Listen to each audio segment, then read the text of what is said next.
We're here with Gordon Richardson, who is the man in charge of TopMan design. I am, yes. And talk us through what we saw today.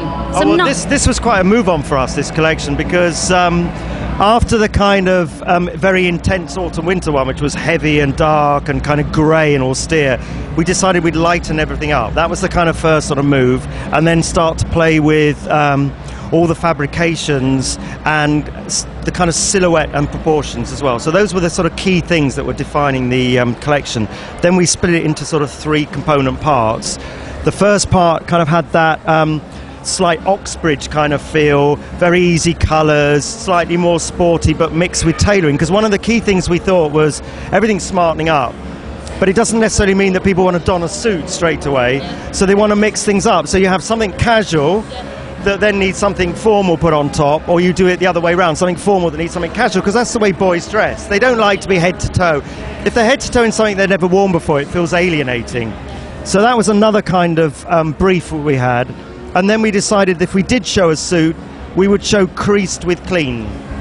So you get the little creased shorts with a clean jacket, or vice versa. What fabric was the creased fabric? Was that seersucker-y? There's linen and seersucker and all sorts of things in the mix, so it kind of helps that creasing stay permanent.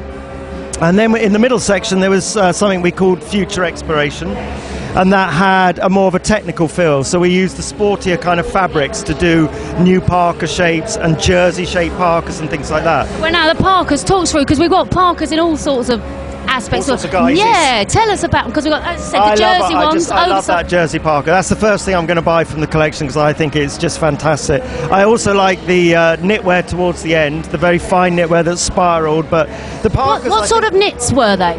I think they're kind of linen and cotton mixes. And we just cut them slightly on the bias, and then they just kind of elongate themselves.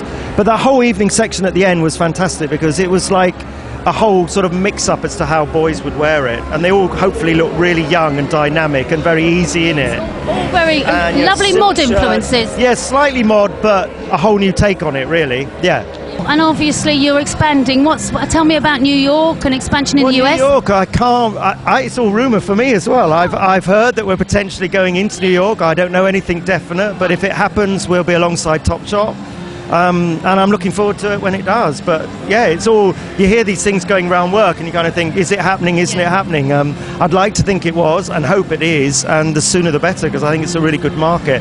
And the fact that we've wholesaled TopMan design into the American market already, Barney's have taken it for this autumn winter, opening ceremony have had it for quite a while. We've already kind of established a bit of a base out there. So that was a little bit of trial, and it is our top end range, but nevertheless it's still good to be in that market, and I can't wait for TopMan to be out there. It'll be fantastic when it happens, if it happens.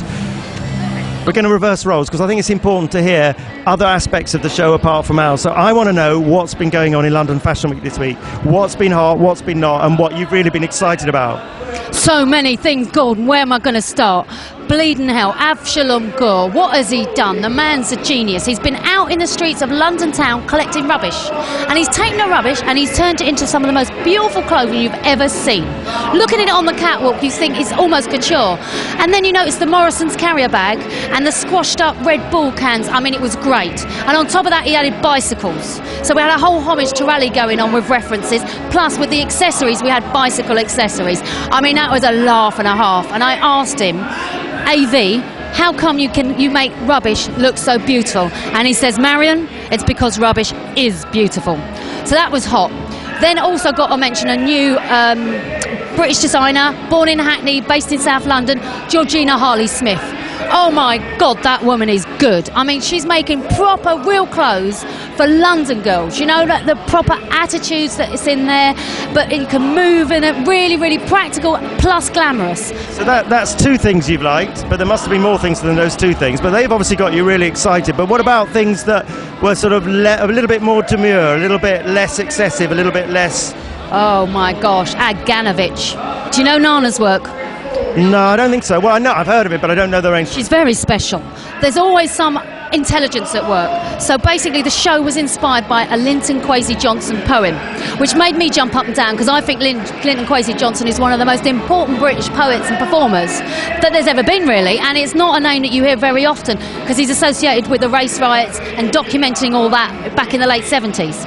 So she started the show, this clever lady, with a black anarchist flag at the back of the catwalk, and then we had Bob Hoskins, the booming voice of Bob, telling us about we're all going to be at a new London and, you know, all this sort of thing. And then the show starts. Exquisite clothes.